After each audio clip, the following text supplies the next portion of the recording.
Welcome to the Chevy Florida Insider Fishing Report, presented by Yamaha.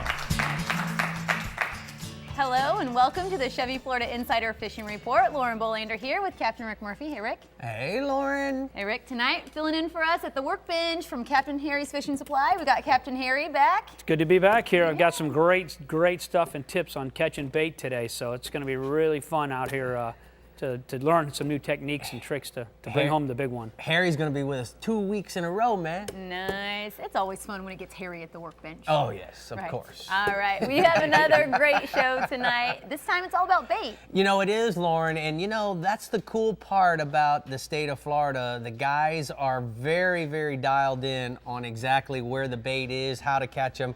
But these photos this week is a clean sweep. Richard DeLeon sent in this picture of a live well full of pinfish as well as sailfish balling baits. I mean, that says it alone, and I'm glad that I'm not one of those sardines or whatever it is. And then the third picture, we all use ballyhoo, specifically down in the Keys. It's really critical to make sure you ice those ballyhoos so they keep that chrome finish. And Richard, job well done. Keep sending in those great photos. I really appreciate it. Very nice work, Richard. All right, tonight we're going to kick it off in the Yeti Northwest region. Captain Jeff Hageman, there are many different bait fish used in your region. Why don't you explain to us a little bit? As you know, I'm on the white bait relocation program. Most important part of my day is catching bait. I don't know what I'm going to do, what I'm going to run up against, or what I'm going to go find. And all the baits are going to make the big difference. So having a bunch of different kinds of baits and a bunch of bait is really going to make my day or break my day. So I spend a good part of my morning. I'm usually up at 3 or 4. I go out before the sun comes out and go catch my bait. Now, where in my region, I've got the bridges down where I fish, and I'll go out and I'll cast net sardines and thread fins and pinfish underneath the bridge lights and not have to use chum. But the guys that are in the upper part of the bay won't go to the bridges. They'll go to the grass flats and actually chum up sardines and pinfish and have them. And they'll use a concoction of anywhere from jack mackerel, a little bit of fish meal, and some anise oil to bring all those bait fish to them. They'll anchor up on the grass flats and throw a cast net on the grass flats. But we've got pinfish, pigfish, scalloped sardines, redfin herring, Spanish sardines, mullet. Those are probably one of the most common. And you've also got right now, you've got the outgoing tides for tarpon. And on the outgoing full moon and new moon tides, the pass crabs will actually flush out of the pass, and the blue crabs will flush out of the passes and inlets. And you can actually just pull up and dip net those and use those for bait as you're going along. But it actually makes or breaks your day. Spend a little bit of time catching your bait, you'll have a better day on the water. Most guys are throwing anywhere from a 3/8 inch net, and they're anywhere from 8 to 10 feet long. I throw a black pearl and an 11-footer. But a little practice in the backyard will make it a little easier for you when you go out fishing, so it doesn't hurt to do a little bit of practicing. All right, Jeff, well, let's stay inshore. Tell me what you got going on in your region. I got snook, and it's getting better and better every day. The water is warming up. All the fish right now are moving closer to the beaches and passes, so you want to look for them there.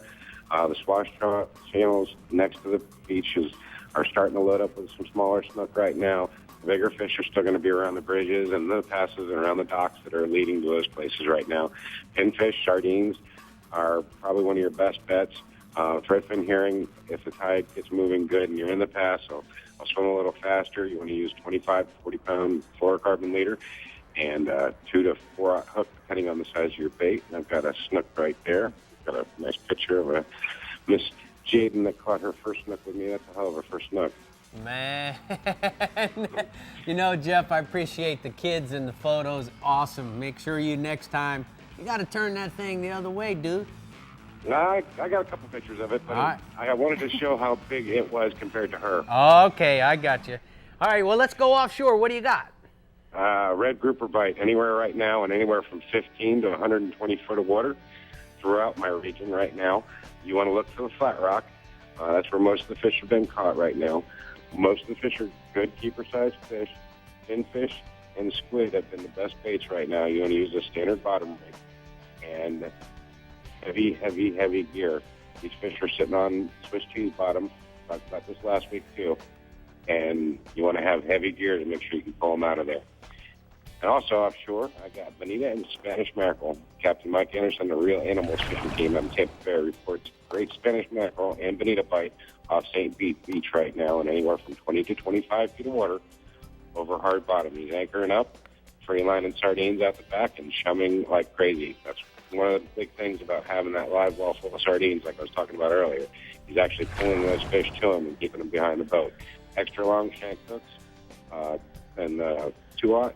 He's been working good. 40-pound Tough Explorer carp leader. The mackerel right now are anywhere from 4 pounds and up, and the bonita are anywhere from 5 to 10 pounds. And these are a lot of fun right now if you want to get out with family and go pull on them. All right, well, great report from the Yeti Northwest region. We appreciate your hard work, just like always, every week. And we're going to go ahead and get to the Drummond Community Bank hotspots from the Northwest region. Inshore, snook around the beaches and passes, use pinfish or sardines on the outgoing tide. And then offshore, St. Pete Beach, hard bottom. Make sure you look for that. Have lots of Spanish and bonitas, and be on the look for the birds in the bait. So make sure you look for those bonitas.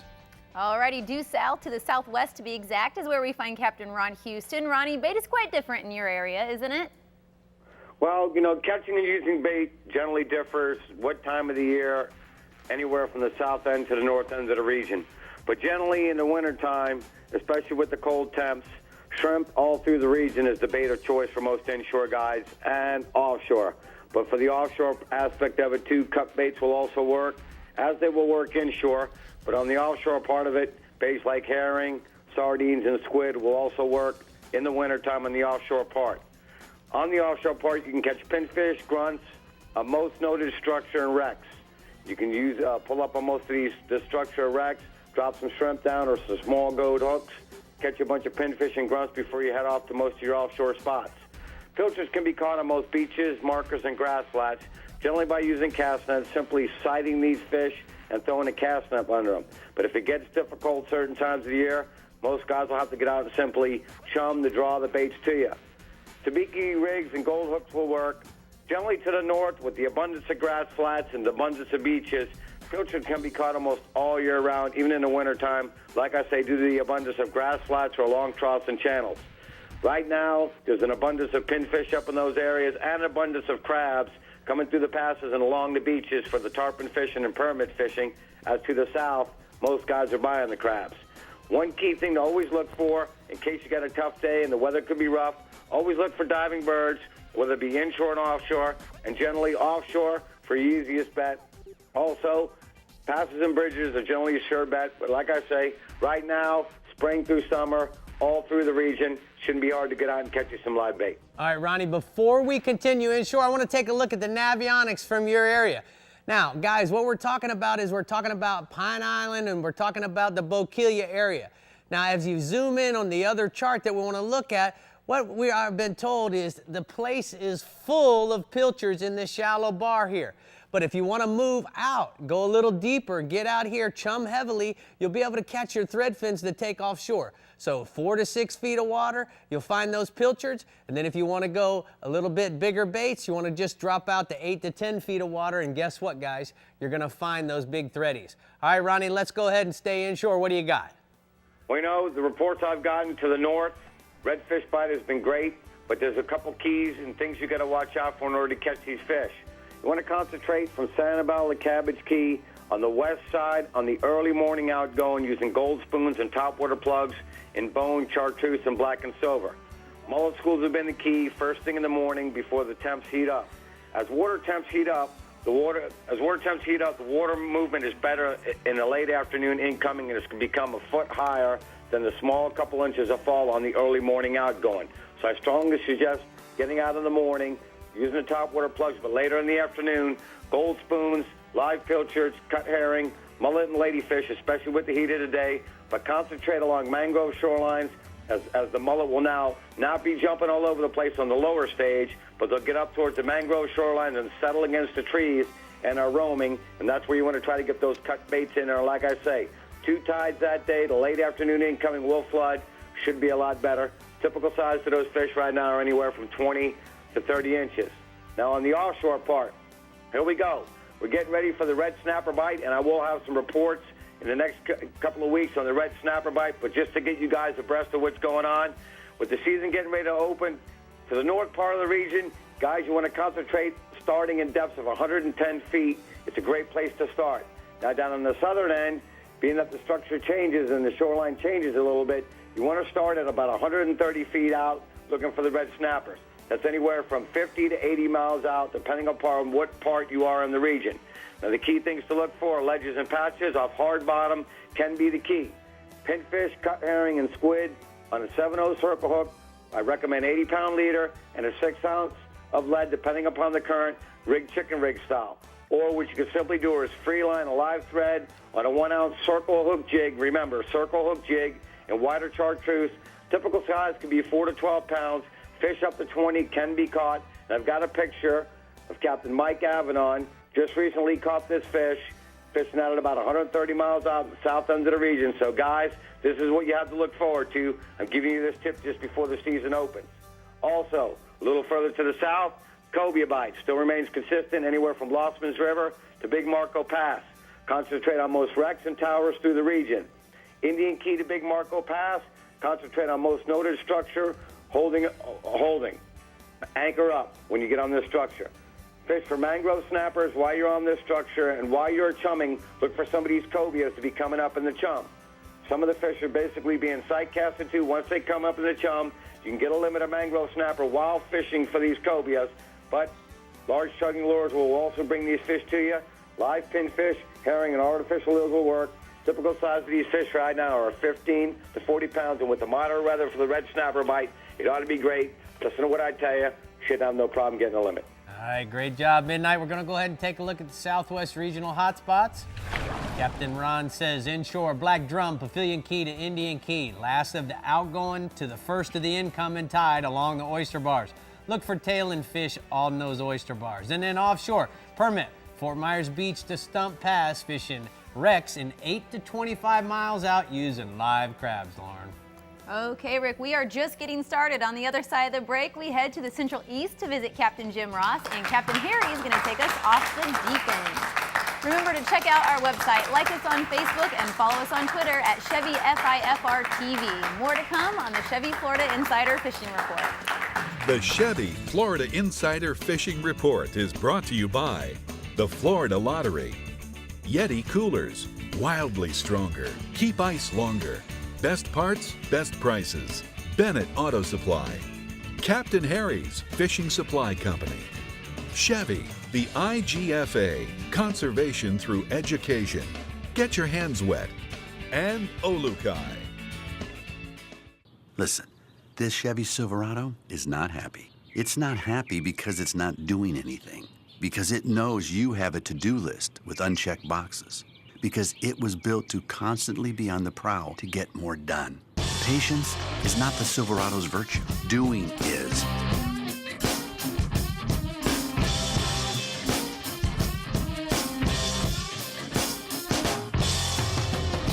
The dependable, reliable Chevy Silverado. It's 200 streamlined horsepower of Yamaha forward thinking. The all-new F200 inline 4-stroke. Whether you're an offshore angler, pontoon cruiser, bay boater, or walleye hunter, the responsive and fuel-efficient F200 combines amazing power and versatility in one incredibly compact and lightweight package. The all-new F200. Legendary Yamaha reliability and the freedom of forward thinking.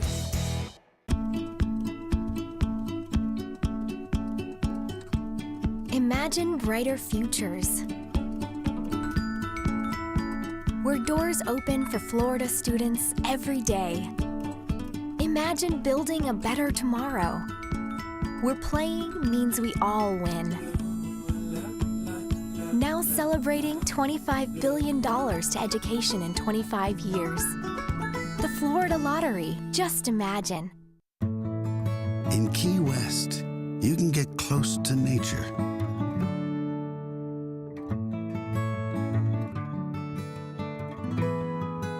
Close to history.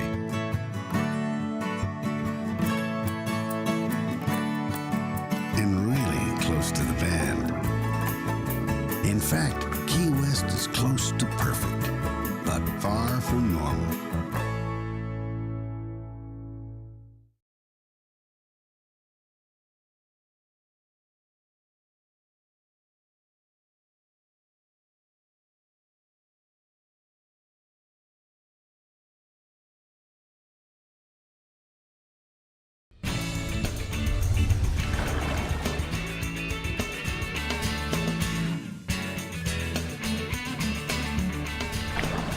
Now let's go over our news and notes from the FWC. June 1st is Saltwater License-Free Fishing Day. June 8th is Freshwater License-Free Fishing Day. And also on June 8th, the Women's Fishing Clinic is in St. Petersburg. You can find more information at myfwc.com. Now it's time to go off the deep end.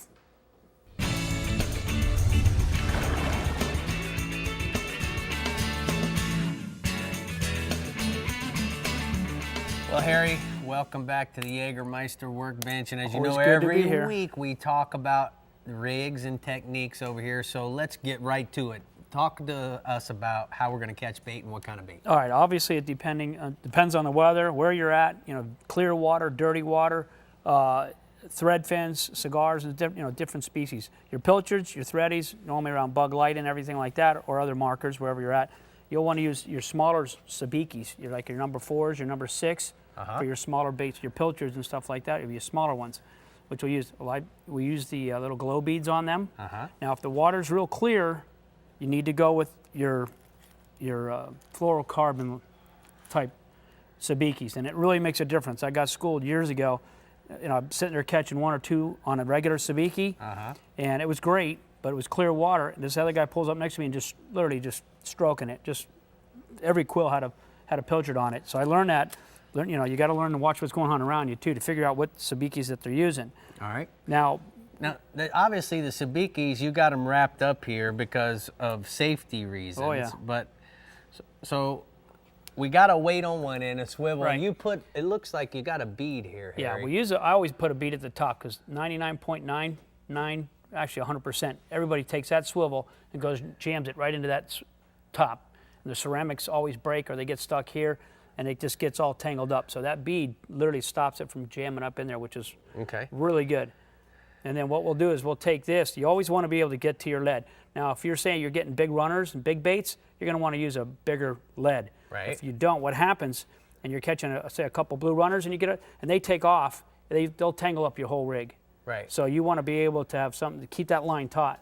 Now, when you're done, you get a whole string of bait there. You want to swing this lead in, so you want to be able to catch that lead. Now you have all your bait hanging there, and then you're going to get over your live well, and then you'll take your D-hooker there and flip the. Now, a lot of people don't realize you have to pick up on it like that. Yeah, you got to pick drop, up yes, to drop him to in. drop that bait in, and a lot of people they don't know that, but that's so important to do that. Guys, I can't emphasize this enough. As a guide, one of my biggest frustrations are we're out there and the guy brings in a line and he keeps the rod up and down like this. Right. The fish are jumping all over the place. Next thing you got a big tangled mess. Soon as you get them in, soon as you get a hold of the lead like this, hang them like they're on a clothesline. Yep. And then it's easy to pluck them off. They'll all stay level. They'll all be there. You don't want it, like you said, don't go straight up like that. Now, what I like doing is having a big loop there. There's different styles of leads and stuff like that.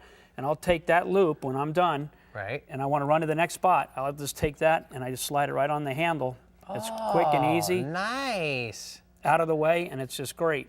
And then, of course, when you want to store it away, go ahead and show them how you just loop that around there. What we do is we put them all together just like we had here a minute ago. And then once you get them all wrapped around, what we like to do just to keep them from tangling is wrap it just like that. Now this would be hooked to that. And it's quick and easy. Now the other thing that we use is quickly. Yeah. Oh, this is have pinfish something. traps. Well, this is your crab trap here. Obviously, a lot of you big tarpon fishermen and stuff out there have these crab traps. And they have a little lock on it. It's a little tough to get out there, but this thing springs open. Right. It's a real simple thing to catch blue crabs. Okay. And I mean, blue crabs, as you well know, are just a killer out there. Right. And you're going to take your line, and you're going to have it here, have a lead here, because this is spring loaded here. Right. You'll have some type of a chunk of fish, a chicken neck, whatever right there. And when you leave it, just toss it straight down. You don't throw these out. And you just pull it up real quick. That automatically shuts. You've got a couple crabs, hopefully a dozen crabs in there, and just bring them in. And guys, it's a simple deal. The other thing that's so critical is that you don't want to handle the bait very much. So AFCO makes nylon nets as well as a monofilament net, which the fish don't see. They don't run around in the live well and run from you quite as much. Yeah. The key is try not to your hands, I don't know if it's the oil in our body, but it makes the scales fall off.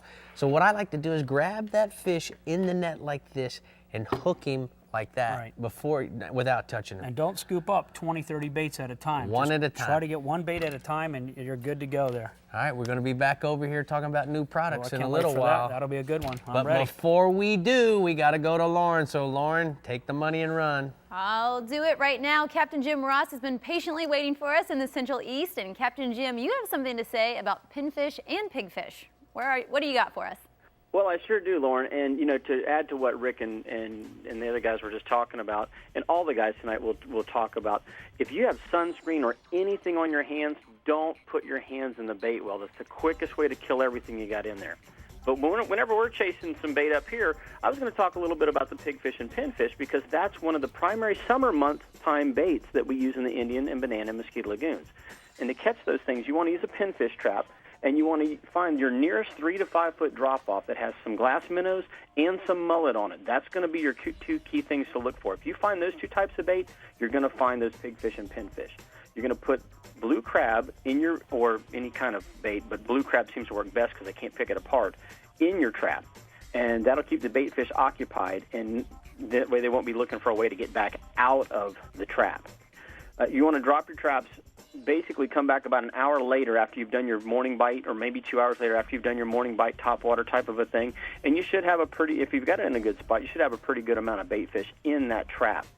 You can catch small pinfish on a piece of squid, shrimp, or clam on a small hook, too. And we usually get those little telescoping speckled perch poles and catch them if we can't get them to go in the trap. Because for some reason, sometimes they just won't go in the trap. But while you're trout fishing, you can sit there and catch bait at the same time. It's a great way to keep the kids busy. And you know what? Eventually that gator trout's going to come by and jump on one of those baits that you have out there under a float. Now, you can also chum them and cast net them, but once again, you do tear the fish up a little bit when you do that, like the guys were just talking about. So I'd recommend just trying to get them on a hook and line or in the trap if possible. All right. The other thing... Speaking of gator trout, why don't you tell me about a trout story? Thanks, Rick. I was going to say, the other thing we do have is some gator trout right now. They're hitting live finger mullet around docks and mangroves in the Indian River. The best bite seems to be between the Cocoa and Rockledge area right now. A lot of guys catching some fish. In fact, we had one that was 10 pounds caught just 2 days ago here in the Rockledge area. You want to concentrate on the structure and put the bait right tight to it. If you're fishing in between the docks, use a skid or walk topwater plug. I like the smaller one in the redfish pattern or the speckled trout pattern or even the bluegill pattern because that bluegill surprisingly looks like a pigfish or pinfish, and it works very well on the reds and trout. You can also use soft plastic jerk baits. And then look for areas where you have stormwater runoff because we're getting our afternoon rainstorms, and the smaller trout will congregate in there, and that'll keep your less experienced anglers entertained. I've got a picture here of Stu Phillips. He's got a really nice speckled trout that we caught the other day up in the Mesquite Lagoon. We're throwing a little soft plastic Trigger X shrimp at that thing, and he jumped all over it. Hey, nice placement on the Rapala logo, dog. You are a marketing man. That's bonus points for me. Yes, it is. All right, good job. All right, keep that coming. Let's go offshore, Bup. The offshore bites, there's been a bunch of stuff going on lately, but the mangrove snapper are hitting, and so I wanted to talk about that. The 70 to 90-foot reefs and wrecks in this region seem to be doing the best right now, and anglers are targeting the larger fish with live sardines, pogies, and pilchards when they can get them. Now, the full moon bite should be pretty good. It's the last couple of days the guys have gotten out, and it's been pretty good, so it should continue to be pretty good at night. You want to anchor up, you want to use various types of chum and get the fish up in the water column, then drift some fresh cut bait or some small live baits back to them. The average mangrove is running about 4 to 7 pounds right now, but we have caught fish over 11 on this last moon. Kingfish also, you're going to be catching those fish on the offshore 70 to 90-foot reefs. You can even get them a little shallower, in as far as 65 foot. Basically, those fish are slow trolling live baits, just like we always do. We wire stinger rigs. There's also a couple of fish that were hanging just outside the surf zones, but the water's gotten just a little bit dirty with this wind that we just had. So we're going to have to wait for that to clean back up just a little bit, and then we should see the return of those kingfish to come into the beach. They're averaging about 15 to 22 pounds, but there's some nice ones around. We've had a couple of fish over 35. So don't forget that those bigger ones are there, and they will hit that one bigger bait that you have in your spread. All right, good job, Jim. We're going to go ahead and say goodbye to the CCA region, the Central East region, but it's time for those hot spots. So, inshore, Redfish are hitting cut and live pinfish on the flats of Mosquito Lagoon. Concentrate your fishing near the areas where the mullet schools are and grass flats. And then offshore, you're going to go mangrove snapper fishing on the wrecks in 70 to 90 feet of water. Chum and use live baits on 3 to 5/0 VMC circle hooks for larger snapper in 6 to 10 pound range. All right, when we return, we're going to check in with Pat Zanine in the Panhandle region, and we're going to talk about the Florida Lottery Guy Harvey ticket, so stick around. Yay!